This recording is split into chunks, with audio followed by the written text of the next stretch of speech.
जय श्री राम दोस्तों, मैं हूं नितिन और इलेक्ट्रिक साइंस फैक्ट में आप सभी का स्वागत है। तो दोस्तों आज की इस वीडियो पर हम एक यहाँ पर ट्रांसफार्मर लेकर आए हैं जो कि स्टेप डाउन ट्रांसफार्मर है। और दोस्तों आप जितने भी ट्रांसफार्मर अभी तक देखे होंगे उन सभी ट्रांसफार्मर को चेक करने का तरीका सेम ही होता है जिस तरीके से अभी हम बताने वाले हैं। दोस्तों इस ट्रांसफार्मर को चेक करने का तरीका एकदम आसान होता है। जैसे कि आप यहाँ पर देख सकते हैं, इस साइड हमें 2 वायर देखने को मिल रही है और इस साइड हमें 3 वायर देखने को मिल रही है। जिस साइड दोस्तों आपको 2 वायर देखने को मिलती है वह आपका प्राइमरी सेक्शन होता है और जिस साइड आपको 3 वायर देखने को मिलती है वह आपका सेकेंडरी सेक्शन होता है। दोस्तों यदि आप नया ट्रांसफार्मर खरीद के लाते हैं तो वहाँ पर आपको 2 रेड वायर देखने को मिलेंगी, वह आपका प्राइमरी सेक्शन होगा। और जिस साइड आपको 3 वायर या फिर 2 वायर रेड कलर, नीली कलर या फिर पीली कलर देखने को मिलेगी वह आपका सेकेंडरी सेक्शन है। लेकिन कुछ नए इलेक्ट्रीशियन हैं जिनको यह पता नहीं होता दोस्तों कि किस साइड हमें सप्लाई देनी होती है और किस साइड से हमें आउटपुट मिलेगा। तो दोस्तों इस वीडियो को एंड तक पूरा देखना, इससे आप समझ में आ जाएगा कि आपको ट्रांसफार्मर को किस तरीके से चेक करना होता है कि आपको सप्लाई किस साइड से देनी है और यह ट्रांसफार्मर ख़राब है या सही है। तो बिना किसी लेट के वीडियो को स्टार्ट करते हैं। दोस्तों इस ट्रांसफार्मर को चेक करने का 2 तरीका होता है। पहला तो आप इसे मल्टीमीटर से चेक कर सकते हैं और दूसरा आप इसे सीरीज बोर्ड से भी चेक कर सकते हैं। दोस्तों मल्टीमीटर में चेक करने के लिए सबसे पहले आपको मल्टीमीटर को बजर रेंज में सेट कर लेना है। तो यहाँ पर हमने इस मल्टीमीटर को बजर रेंज में सेट कर लिया है। अब यहाँ पर आप देख सकते हैं दोस्तों, यहाँ पर हमारे पास 2 वायर हैं। यह हमारा प्राइमरी सेक्शन है और यह हमारा सेकेंडरी सेक्शन है। दोस्तों जब आप मल्टीमीटर से इसके प्राइमरी सेक्शन को चेक करेंगे तो यहाँ पर आपको कोई भी बीप का साउंड नहीं आना चाहिए, सिर्फ रीडिंग आनी चाहिए। और अगर यदि आप इसके सेकेंडरी सेक्शन को चेक करते हैं तो यहाँ पर आपको बीप के साउंड के साथ 1-2 रीडिंग आपको मिल सकती है। यदि यहाँ पर आपको बीप नहीं मिलती है तो वह ट्रांसफार्मर आप यूज़ में नहीं ले सकते, क्योंकि वह ख़राब हो चुका होता है और उसकी वाइंडिंग ओपन हो चुकी होती है, जिस कारण वह ख़राब हो जाता है। तो दोस्तों अब हम इसके प्राइमरी सेक्शन को चेक करके देखते हैं। दोस्तों यहाँ पर हमें प्राइमरी सेक्शन को चेक करने के लिए इन मल्टीमीटर के दोनों लेग को दोनों तार पर लगा लेना है। तो यहाँ पर हमने इन दोनों तार को इन दोनों लेग पर लगा लिया मल्टीमीटर के। तो यहाँ पर आप देख सकते हैं 104 के आसपास हमें रीडिंग मिल रही है। मतलब कि हमारा जो स्टेप डाउन ट्रांसफार्मर का प्राइमरी सेक्शन है वह बिल्कुल सही है। और यहाँ पर हमें बीप की साउंड नहीं मिल रहे हैं, मतलब कि हमारा ट्रांसफार्मर बिल्कुल सही है। मतलब ट्रांसफार्मर तो सही है लेकिन इसका सिर्फ प्राइमरी सेक्शन सही है। अब हमें सेकेंडरी सेक्शन चेक करना है। सेकेंडरी सेक्शन चेक करने के लिए दोस्तों यहाँ पर हमारे पास 3 वायर है और तीनों वायर में आपको मल्टीमीटर के इन दोनों लेग को लगाकर देखना है। और तीनों वायर में जब आप मल्टीमीटर के इन दोनों लेग को लगाते हैं तो वहाँ पर आपको बीप का साउंड आना चाहिए। तो देख सकते हैं यहाँ पर हमारे पास रेड और ब्लैक में बीप का साउंड आ रहा है, रेड और रेड में भी बीप का साउंड आ रहा है और इन दोनों रेड और ब्लैक में भी बीप का साउंड आ रहा है। मतलब कि हमारा जो स्टेप डाउन ट्रांसफार्मर का सेकेंडरी सेक्शन है वह सही है। अब दोस्तों इस स्टेप डाउन ट्रांसफार्मर के प्राइमरी और सेकेंडरी वाइंडिंग के बीच में शॉर्टिंग चेक करने के लिए आपको सेकेंडरी सेक्शन के किसी भी एक वायर को ले लेना है और प्राइमरी सेक्शन के किसी भी एक वायर को ले लेना है और मल्टीमीटर के दोनों प्रूफ में लगाकर देखना है। तो यहाँ पर आपको बीप का साउंड और रीडिंग दोनों ही नहीं मिलनी चाहिए। तो यहाँ पर हमें ना ही बीप का साउंड मिल रहा है और ना ही हमें रीडिंग मिल रही है। मतलब कि हमारा ट्रांसफार्मर पूरी तरीके से सही है और हम श्योर भी हो चुके हैं कि हमारा ट्रांसफार्मर सही है। अब दोस्तों यदि आप लोगों के पास कुछ इस तरीके का मल्टीमीटर नहीं है तो आप सीरीज से कैसे चेक करेंगे कि आपका ट्रांसफार्मर सही है या फिर ख़राब है। तो सबसे पहले अब हम इस मल्टीमीटर को साइड में रख लेते हैं और एक सीरीज बोर्ड ले लेते हैं। तो देख सकते हैं दोस्तों यहाँ पर हमारे पास एक सीरीज बोर्ड है और इसे सीरीज बोर्ड को अब हम ऑन कर लेते हैं और आपको सीरीज बोर्ड में चेक कर दिखाते हैं। तो देख सकते हैं यहाँ पर हमने 100 वाट का बल्ब लगा लिया है और इस पर अब हम इस ट्रांसफार्मर को चेक कर दिखाने वाले हैं। तो यहाँ पर हमने इसे सीरीज में लगा लिया है और इसे चेक करके देख सकते हैं। ये देखिए ये हमारा यहाँ पर बल्ब ग्लो कर रहा है। इसको हम थोड़ी सी साइड में रख लेते हैं। दोस्तों जब आप सीरीज में इस स्टेप डाउन ट्रांसफार्मर के प्राइमरी सेक्शन में सप्लाई देंगे तो आपका बल्ब ग्लो नहीं करना चाहिए।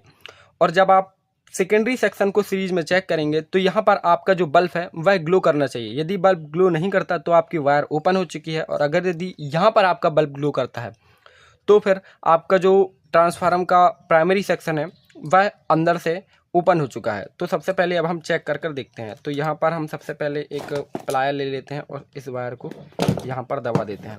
बटन हमारी ऑन है और इसे हम चेक करके देख सकते हैं। ये हमारा सीरीज बिल्कुल काम कर रहा है।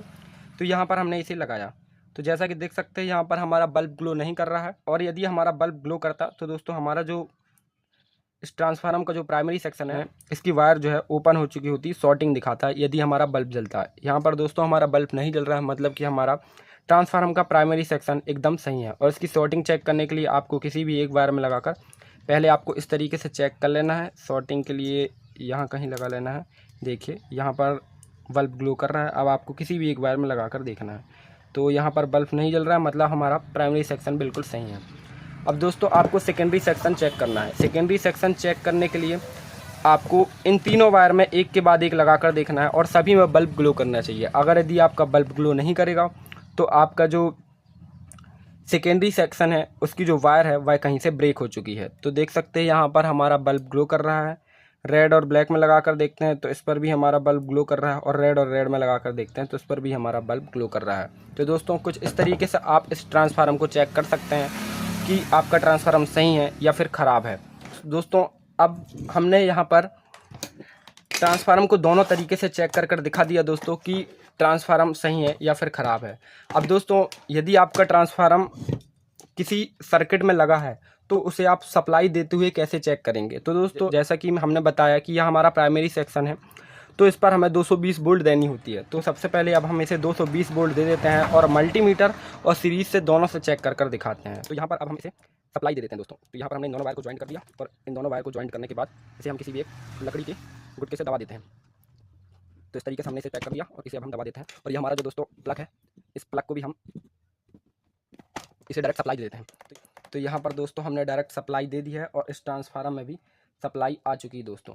अब हम आपको मल्टीमीटर में चेक कर दिखाते हैं। तो यहाँ पर हमारे पास ये मल्टीमीटर है और इसे हम सबसे पहले दोस्तों एसी में चेक कर देखते हैं कि इस ट्रांसफार्मर में करंट आ रहा है या नहीं आ रहा है। तो यहाँ पर हमने 750 एसी में सेट कर लिया है और अब हम इसमें एसी करंट चेक कर देखते हैं। 245 हमें एसी वोल्टेज मिल रहा है दोस्तों, मतलब कि इस ट्रांसफार्मर में सप्लाई आ चुकी है और यह हमारा सेकेंडरी सेक्शन है। अब दोस्तों हमारे पास जो सेकेंडरी सेक्शन है इस पर आप किसी भी वायर को छेंगे तो आपको करंट नहीं लगने वाला है, क्योंकि हमारे बॉडी में करंट 30 वोल्ट के ऊपर से ही लगता है।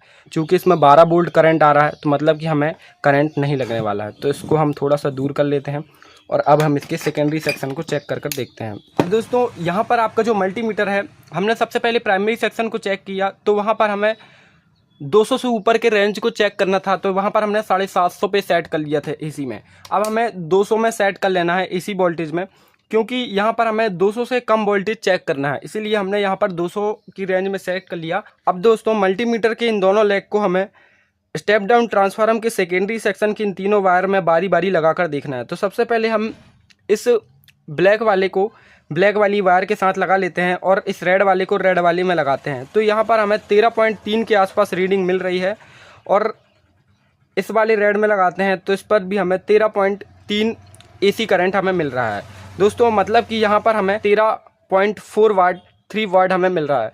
अब आप लोग सोच रहे होंगे दोस्तों यह जो ट्रांसफार्मर है यह 12 का है, लेकिन यहाँ पर हमें 13.4 एसी करंट क्यों मिल रहा है। वो इसलिए दोस्तों कि यह जो 12 का स्टेप डाउन ट्रांसफार्मर है यह 220 वोल्ट का है और इस पर हमें अभी 245 वोल्टेज मिल रही है।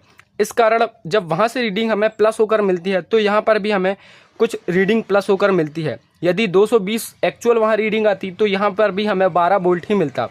इसी कारण दोस्तों यहाँ पर 12 वोल्ट से ज़्यादा रीडिंग आ रही है दोस्तों। 12 वोल्ट से 13 वोल्ट या 14 वोल्ट भी आ रहा है तो भी आपको इससे कोई भी प्रॉब्लम नहीं होने वाली है। आप इस ट्रांसफार्मर का यूज़ सर्किट में बिल्कुल आराम से कर सकते हैं दोस्तों इस 12012 का ट्रांसफार्मर का यूज़ सबसे ज़्यादा होम थिएटर में किया जाता है। और दोस्तों यदि आपको इसी से डीसी करंट लेना है, मतलब कि आपके पास जो 12 वोल्टेज है इसे आपको 12 वाट डीसी में कनेक्ट करना है, तो उसके लिए आपको एक रेक्टिफायर बनाना होगा और कुछ कैपेसिटर का यूज़ करना पड़ेगा, जिससे कि आपको प्योर 12 वोल्ट डीसी मिल जाएगी।